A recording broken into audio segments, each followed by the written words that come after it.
Hello again, everybody. This is Big Scary here, and I'm just gonna bring you some MMA action from our latest UFC event, Fight Night. Which one was this? Fight Night Blaydes versus Volkov.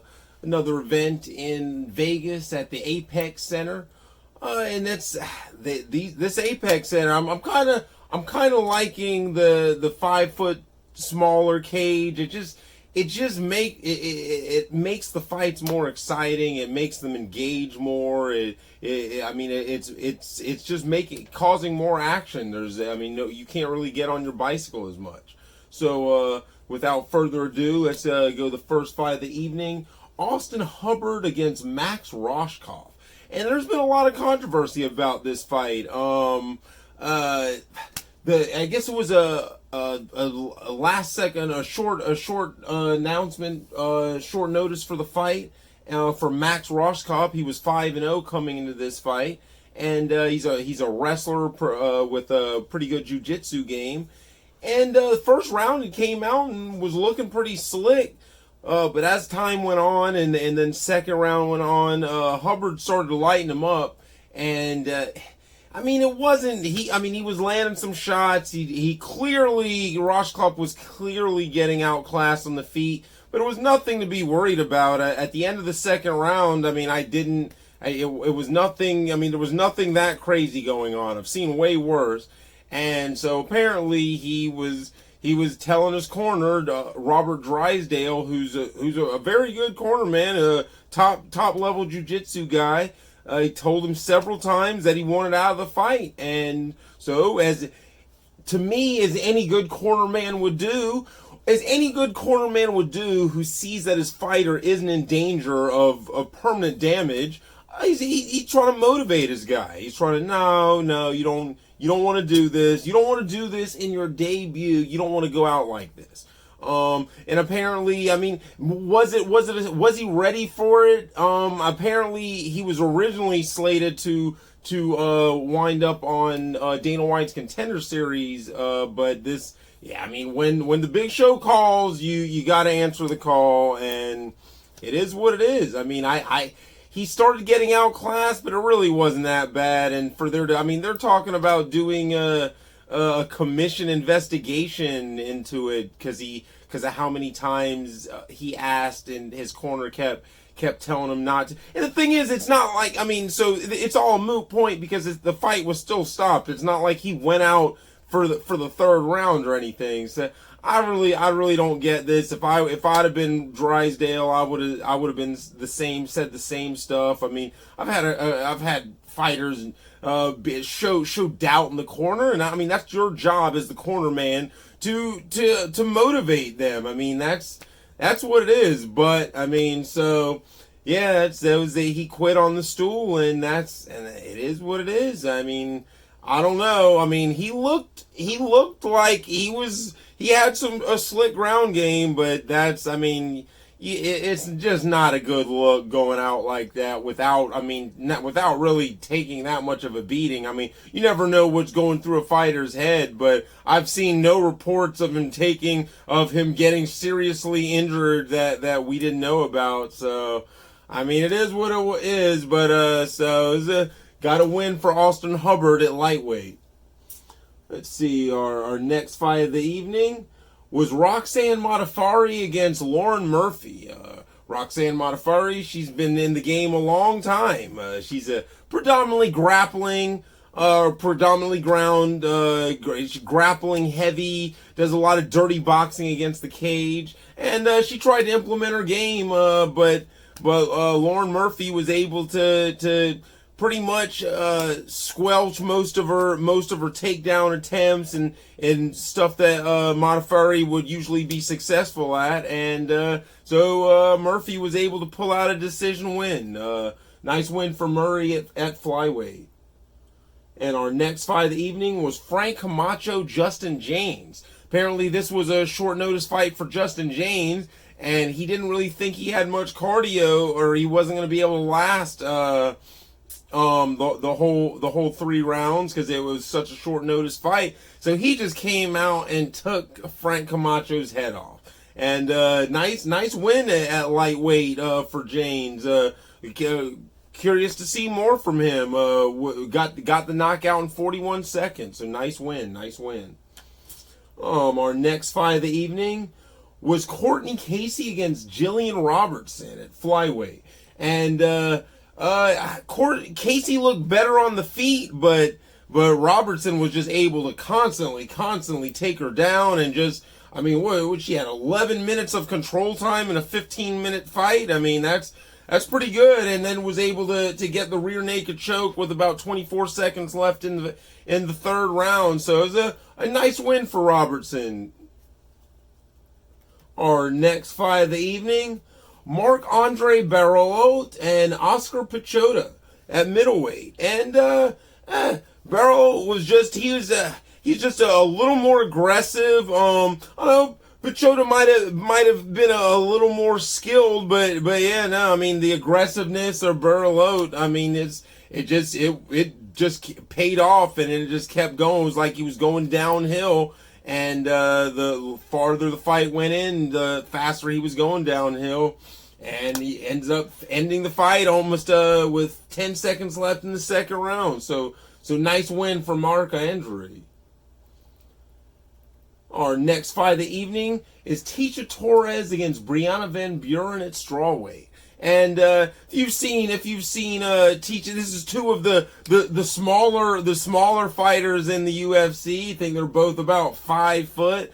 And if you've seen Tecia, she's a predominantly stand-up kickboxer, and Van Buren was a grappler. And so initially Van Buren had come out and trying to implement her game, and she was looking good there at the beginning, but then for most of the fight, Tecia Torres was able to implement her stand-up game, and just she landed some good shots. So a pretty good showing for Torres. Our next fight of the evening was Clay Guida against Bobby Green. If you've seen Clay Guida, you know exactly what you're getting with Clay Guida. He's going to push the pace. He's going to go for takedowns. He's just going to work the whole entire fight, non-stop movement. And if you've seen Bobby Green, I mean, he's usually not in a boring fight. I mean, me personally, I've always liked his style. Hands down, he's got good takedown defense. He's got very good reflexes, decent, good skilled boxer. And so he was able to implement his game. He was able to stuff enough of the takedowns that he was able to land some good shots on Clay Guida. So it was a good showing for the King, Bobby Green. Nice win at lightweight. Our next fight of the evening was Jim Miller, Roosevelt Roberts at I guess this was a catchweight fight. And if you've seen Roosevelt Roberts' last fight, who was? I think it was Brock Weaver. And it was a good win for Roosevelt Roberts. Came out, looked good standing up, then looked good on the ground. I think he finished it with a rear naked choke. Jim Miller, I mean, Jim Miller's got the most tied, I think, with Donald Cerrone for most fights in the UFC. And he came out and immediately just got the fight to the ground, and then got a tap out pretty quick. 2 minutes and 25 seconds in the first round. It was a nice armbar win for Jim Miller. Our next fight of the evening was Belal Muhammad against Lyman Good at welterweight. And this was a nice back and forth fight. Nice. Lyman Good, he actually, I mean, he's usually the aggressor in his fights. But Belal, he was able to use some of his evasiveness and use his footwork, and work some takedowns in there. It was a pretty good all around fight. Nice win for Belal Muhammad. Our next fight of the evening was Raquel Pennington against Marion Renault.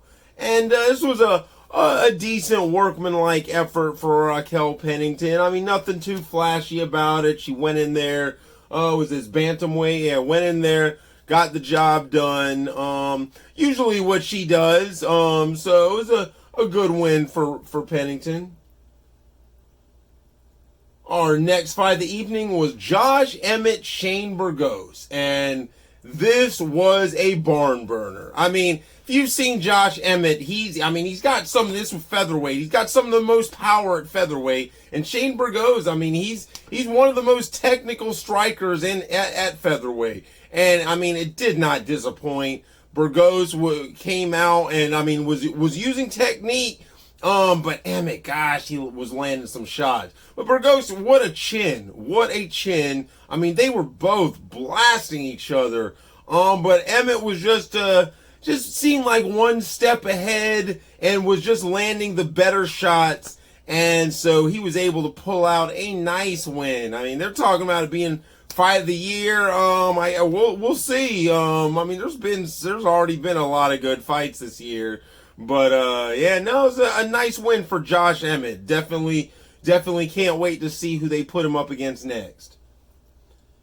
Our main event of the evening was Curtis Blaydes against Alexander Volkov at heavyweight.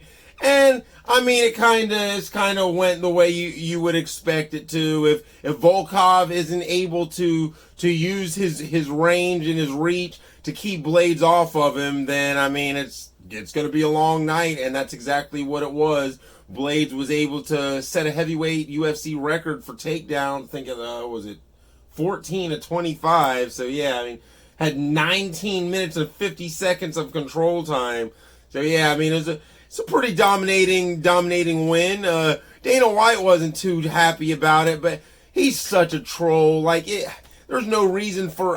You can't be the head of a sports organization and he won the fight. It wasn't per se the most exciting win, but you get that's what you expect with Curtis Blaydes he's a wrestling heavy fighter. It'd be like Roger Goodell the Jaguars they won, but it was a predominantly defensive and running game, so that wasn't a very good win. They don't say that in real sports. As long as you've got someone like Dana White running the UFC, there's always going to be, it's always going to keep it like something like an extreme sport or something. It's never going to have the credibility of one of the major sporting organizations because he's a troll. He is a troll. He's been doing this stuff for years, talking nonsense when people don't win the way he wants to. But that's who he is. Let's see. In other MMA news, what have I seen? I'd seen that Kamaru Usman had changed camps for his upcoming title defense. So that should be interesting. Kamaru Usman against Gilbert Burns. They were teammates for years, but so I guess Usman decided to change camp, so now he's training with Trevor Whitman out of Colorado. Trevor Whitman, who's also Justin Gaethje's coach. So it'll be interesting to see what kind of stuff he picks up from Whitman. Usman's been training with Henry Hoof for years, so who's also an amazing striking coach. So I don't know. It'll just be interesting to see. I'm looking forward to this fight. But yeah, that's there's the next UFC. I guess there's a fight night. Who's that? Poirier against Dan Hooker's coming up this weekend, so that should be a pretty exciting card. So can't wait to see that. You can find us on Facebook at Big Scary and Trauma Television, because this is Trauma Television production, and Trauma Television on YouTube, and Big Scary on Twitter. And always remember to smash the like and the subscribe button. And as Martin Luther King said, the arc of the moral universe is long, but it bends toward justice.